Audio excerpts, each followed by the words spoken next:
अस्सलामु अलैकुम वरहमतुल्लाहि ताला वबरकातुहू। नमाज़ों के जो तरीक़े हैं तो वो हनफियों का अलग है, शाफ़ियों का अलग है और मालिकियों का अलग है, हनाबिला का, सबका अलग अलग है। तो हनफियों का जो नमाज का तरीक़ा है वो तरीक़ा ये है कि जब हम फजर की नमाज़ पढ़ते हैं तो वक्त में भी इख्तिलाफ है सबके।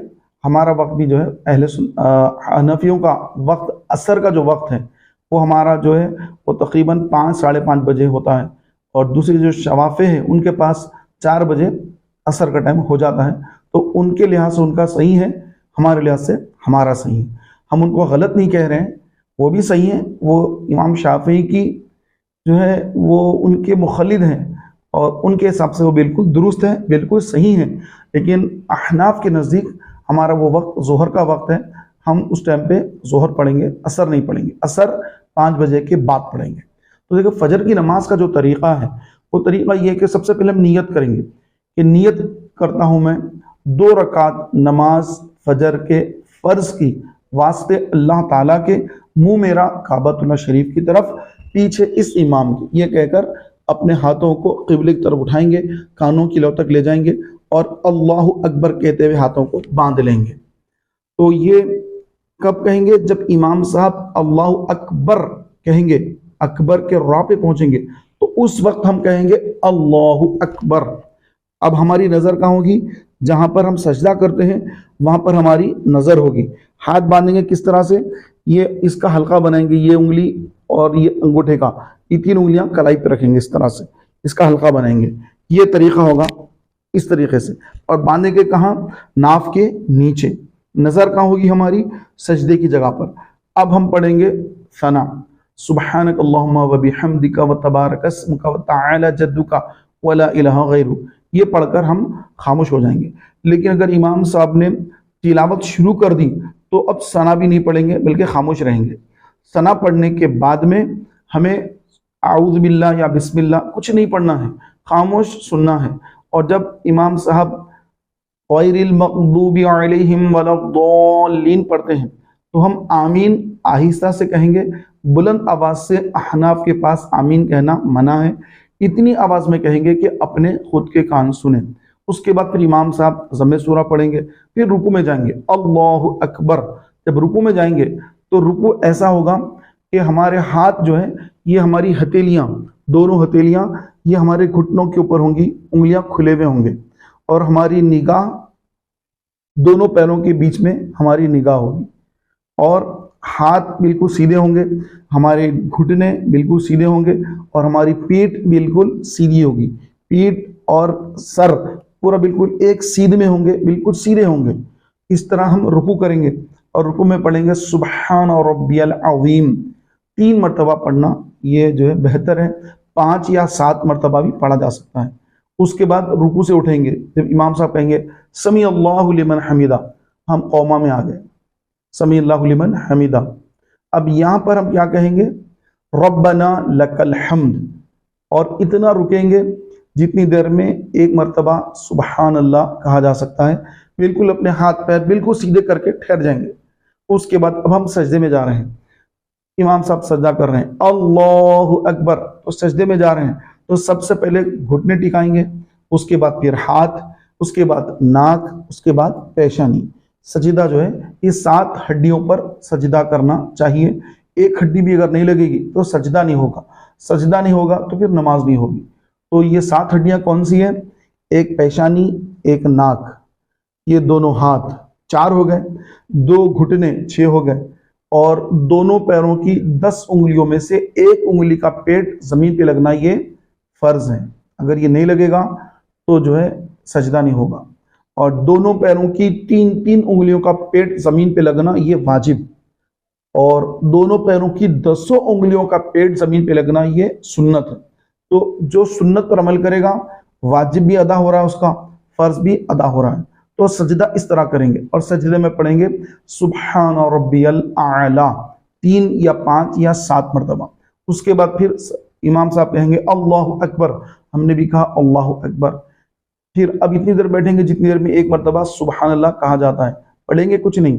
फिर दूसरा सजदा करेंगे अल्लाहु अकबर। फिर ये सजदे में भी ऐसे ही पहले जो है अपने हाथ रखेंगे, फिर नाक, फिर पेशानी, और उठाते वक्त सर उठाएंगे जब, तो पहले पेशानी, फिर नाक, फिर दोनों हाथ। तो ये हाथ जो है जब सजदे में से उठाएंगे तो अपने मांडी पे रखेंगे हाथ, और घुटने की तरफ ना ले जाएंगे, नहीं ले जाएंगे, मांडी पे हाथ रखेंगे। ये दो सजदे हमारे जब कंप्लीट हो जाएंगे, उसके बाद फिर अल्लाह अकबर कहेंगे, फिर दूसरी रकात के लिए खड़े जाएंगे।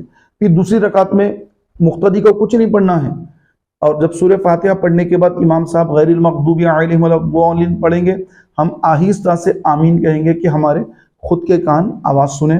फिर रुकू और सुजूद, और फिर अत्तहियात में बैठेंगे, अत्तहियात पढ़ेंगे, दुरूद इब्राहिम पढ़ेंगे, दुआ मासूर पढ़ेंगे, और उसके बाद इमाम साहब जब सलाम फेरेंगे अस्सलामु अलैकुम व रहमतुल्लाह, तो बाज़ हज़रात अपनी छाती पर फूंक लेते हैं। फूंकने के बाद अब जो सलाम फेरते हैं, तो तब फूंकना नहीं चाहिए।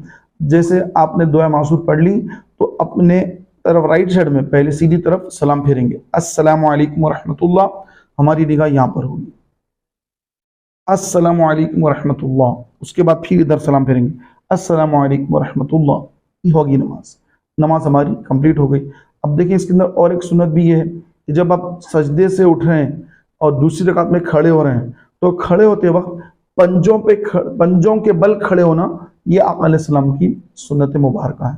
अत्तहियात जब पढ़ेंगे तो अत्तहियातु लिल्लाहि वस्सलावातु वत्तय्यिबातु वस्सलामु अलैका अय्युहन नबिय्यु व रहमतुल्लाहि व बरकातुहू, अस्सलामु अलैना व अला इबादिल्लाहि स्वालिहीन, अशहदु अल्ला इलाहा, ला पे उठाकर इल्लल्लाह पे इसको छोड़ देंगे। हल्का कैसे बनाएंगे? ये जो हमारी ये सीधा जो हाथ है, इसकी दो उंगलियां ये हमारी हथेली से मिला लेंगे, और अंगूठा बड़ी उंगली का हल्का बनाएंगे, और ये शहादत उंगली ऊपर उठाएंगे। ये अब हाथ यूं है आपका, तो अशहदु अल्ला इलाहा इल्लल्लाह पर छोड़कर हाथ को सीधा कर देंगे। ये इस तरह तहियात में ये जो है उंगली उठाने का सही तरीका ये है। तो इस तरह से करना चाहिए। बाज़ उलमा ने और भी लिखा है, लेकिन ज़्यादातर जो है उलमा ने इसी को इख्तियार फरमाया है, तो लिहाजा ये आप कर लें, ये बेहतर है। सलाम फेर दें, और सलाम फेरने के बाद 3 मरतबा अस्तगफिरुल्लाह अस्तगफिरुल्लाह अस्तगफिरुल्लाह पढ़ना। ये भी जो है बहुत अच्छा है कि अगर नमाज में कोई गलती हो गई है तो इसकी बरकत से वो गलती माफ़ हो जाती है। और 1 मरतबा कलमे शरीफ पढ़ना भी सुन्नत है, ला इलाहा इल्लल्लाह मुहम्मदुर रसूलुल्लाह। तो ये हो गई फजर की नमाज। अब जोहर की नमाज भी इसी तरह पढ़ेंगे। अव्वल के जो 2 रकात हैं वो इसी तरह पढ़ेंगे। अब तीसरी चौथी रकात में, जब तीसरी रकात में उठ के ठहरेंगे, अत्तहियात पढ़ने के बाद दुरूद इब्राहिम और दुआ मासूर पढ़े बगैर अत्तहियात पढ़ने के बाद तीसरी रकात में उठ के ठहर कर सूरह फातिहा पढ़ा जाता है।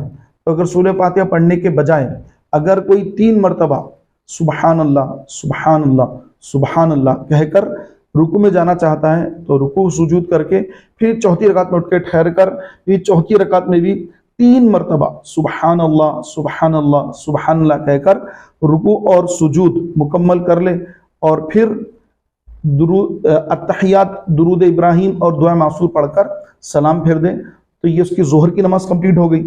तो जिस तरह जोहर अदा किया, इसी तरह असर भी पढ़ ले।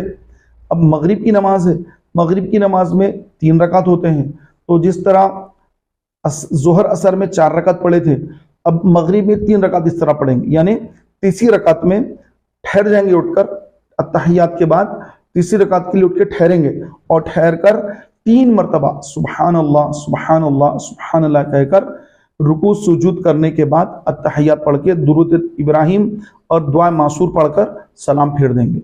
और उसके बाद अब इशा का मामला आ गया।